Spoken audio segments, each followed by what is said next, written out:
Hello, this is Oliver Fernandez with The Imperfect Entrepreneur, and the one massive thing that's missing from most of our relationships with our significant others is what we're going to talk about today. So last week was a crazy week because both my wife and I were traveling, and we were traveling at different times. So in the beginning of the week, Sunday, Monday, Tuesday, Wednesday, I was traveling. And then we literally passed each other in the air, gave each other a high five. Just kidding. We didn't give each other a high five. But like we literally passed each other in the air. And I was coming back from Vegas and she was going to Vegas. And she spent Wednesday, Thursday, Friday, and she came home Saturday. And it was a crazy week because, you know, our kids, our baby boy Oliver, he's about to turn 1, was you know, as long as he's got love and love, care, and attention, he's good. You know, so we have someone that helps us at night, and then she did extra duty, you know, to make sure that we were covered, especially during that time when both Lee and I weren't available. But like our daughter, she loves her mom right now. She's going through that mama phase, and she was definitely. The first day when she was with me, it was fine. The second day she was with me, but that third and that fourth day, it was like, when is mama coming home? When is mama coming home? And I was like, she's coming home. Don't worry. And it was like mama was here and she was following around the whole house. It was like follow the leader for the rest of the weekend. So it's cool to see like just the relationships that are being built. I'm excited about that. So the thing that I want to talk about today is about the biggest thing that's missing from most of our relationships with our significant other. And a lot of it had to do with our trip to Las Vegas. You know, like my wife told me that she had a real estate event that she wanted to go to. And I was like, and she actually told me about this like 3 or 4 months ago. So I was like, yeah, you know, babe, please go. You know, like I'm super excited for you. I can't wait for you to go. I can't wait for you to share with me your biggest takeaways from the event. And the reason why I'm like that is because I just know the level of information and just mental work that needs to be done and is done when you go to those events that help set you up for the next year, for the next month, for the next day to be successful. So I was like, yeah, babe, go. And then not out of nowhere, but you know, a little bit more last minute on my part was my event. And I was like, hey babe, a couple weeks before, I'm like, hey babe, you know, there's this big real estate event in Vegas. I really got to go to this, and I'm really excited about it. I'm going to be with my partners, my real estate partners, and I'm excited because anytime I get a chance to spend time with them, I always think bigger. I always get more certainty in our investment criteria. So I was like, babe, I got to go to this. And, you know, she was like, okay, great. But that hasn't always been the case, you know, like, and not saying it was her situation or my situation. It was just the way I was bringing things up to her in the past. It was almost like I was asking for permission. Instead, what I do now is I ask for support. Because when you're asking for permission, and then my wife will tell me like all of the things that she has going on that week, and you know that she's stressed out and this and that, and I'm asking for permission, I'm thinking that all of those things are her way of telling me no, I can't go. And then it creates like this resistance inside of me, and I'm like, oh, I gotta go, I want to go, and like it just creates a weird dynamic in the relationship where, if you come from that same standpoint, your thought process is you're asking for support from your significant other versus permission. I say, hey babe, I want to go to this event. I need your support on this. And then she's like, okay. Now when she's telling me all of the things that she has to do that week, now we're just game planning. How do we get that stuff done? Because I'm not just dropping it on her, right? I'm like, how do we literally, here's the things that you need to do that like that pertain to both of our like our kids, our you know, the house, all of that stuff. Like, how do we get these things done so it takes it off of your plate now that I'm not here, and we can still be effective? So like just that simple tweak in mindset, permission from support, has been a game changer in our relationship. it's allowed us to go to events and then grow and learn. And like, I went to this event, now all of a sudden I'm around my partners. We bought $300 million worth of real estate last year. We're looking to buy $400 million worth of real estate this year. And it's like, I need to be around people like that. I don't need to just be stuck in the office trying to just grind every day. Like, no, there's times where you got to make room for the opportunity. You got to make room for the big thing to come into your environment. And those events and those opportunities are those times when you can allow those things to come into your environment. So going to them is really important, and you need the support from your significant other. Nobody wants to feel like they're asking for permission. It's just like, hey mom, hey, can I go to the dance tonight? Like, your mom can either say yes, you can go, and then you're happy, or she can say no, and you're pissed off. You're like, why can't I go? You know, and like my sister, this actually brings me back to when I was a kid, because like, you know, I was in like 5th or 6th grade, and like my sisters were, and if I was in 5th grade, they were in 3rd grade and then 1st grade. So they would be like, no, Mama, don't let Oliver go to the dance. Don't let Oliver go to the dance. I want to spend time with Oliver. I want to spend time. I want to hang out. I want to do stuff with Oliver. And sometimes, you know, like my mom was like, yeah, you can go to the dance. Yeah, you can go to the dance. But the time she said no, I was like, no, why can't I go to the dance? And then my sisters, you know, they were adding in on it.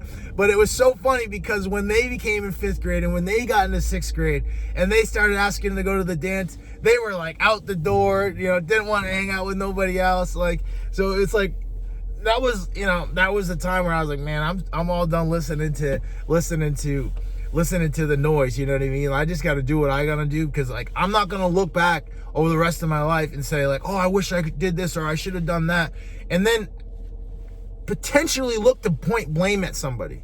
I was trying to point blame, like, oh, I should have gone to those dances and I didn't go because of my sisters. Like, nah, forget that. You know, that was the time where I was like, nah, if I want to do something, I'm going to find a way to make it happen. And that, you know, you're asking your parents for permission. You need to ask your parents for permission, especially if you're going there on their money, you know, and in their time, you know, and they're driving you and all that stuff. But like a relationship's a whole nother level.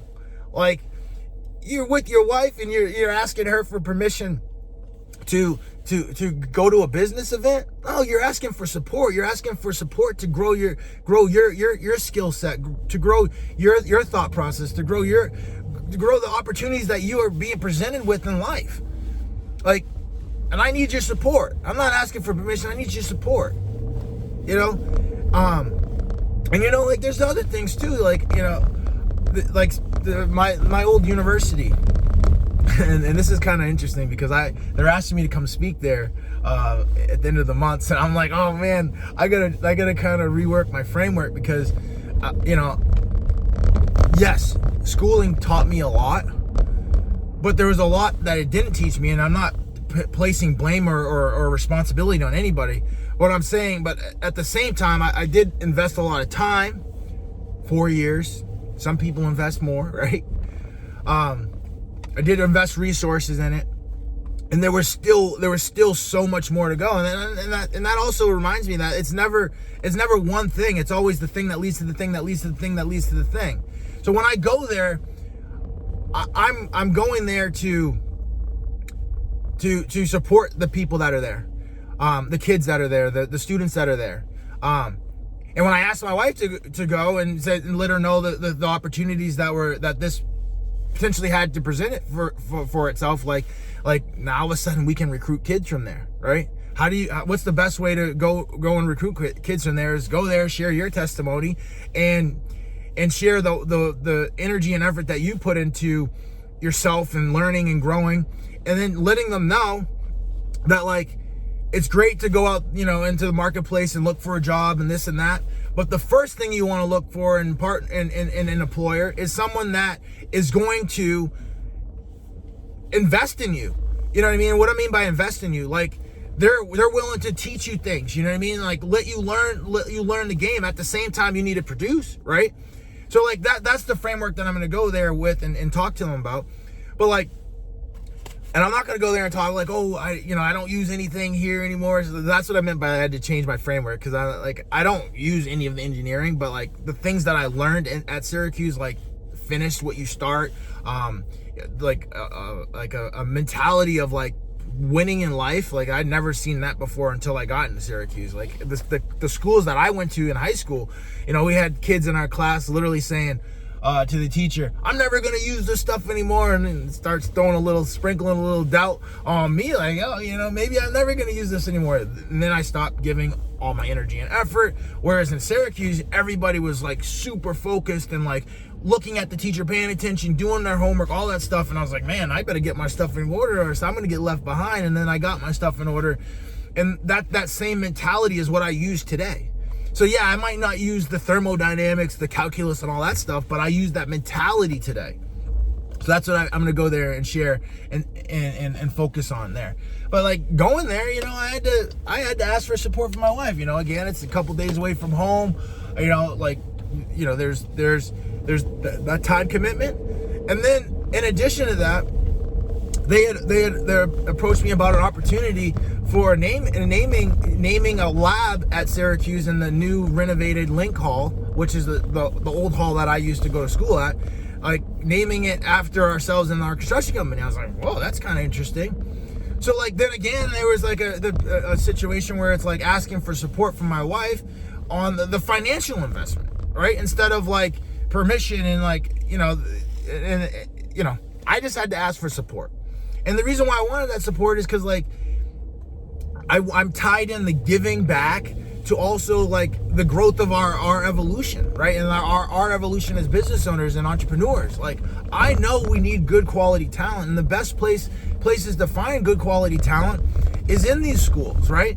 And like there's going to be some weeding through. There's a lot of people that go to school and they don't have the energy. They feel entitled. They're not willing to take responsibility. And those are the people that we won't want.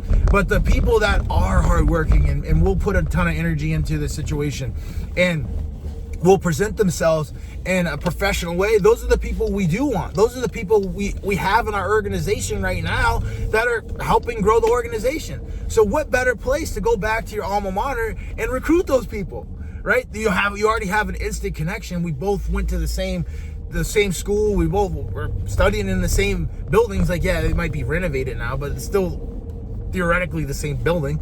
So it's exciting, like that situation required me to go and ask of my wife support. I didn't go and ask for permission. And then, at the same time, she had some things that she needs me to help her with, so that me going to this event isn't going to be detrimental for her business and the things that she has going on. And I'm totally game for that. You know what I mean? I'm totally game for helping put together those solutions and how we're going to get that stuff done. But like that thought, right? That thought was all about the shift in the mindset. Because if I had gone and asked for permission and she started telling me about all the things she had, then I would have instantly assumed that was her way of telling me that she didn't want to go, and no, it wasn't even that serious.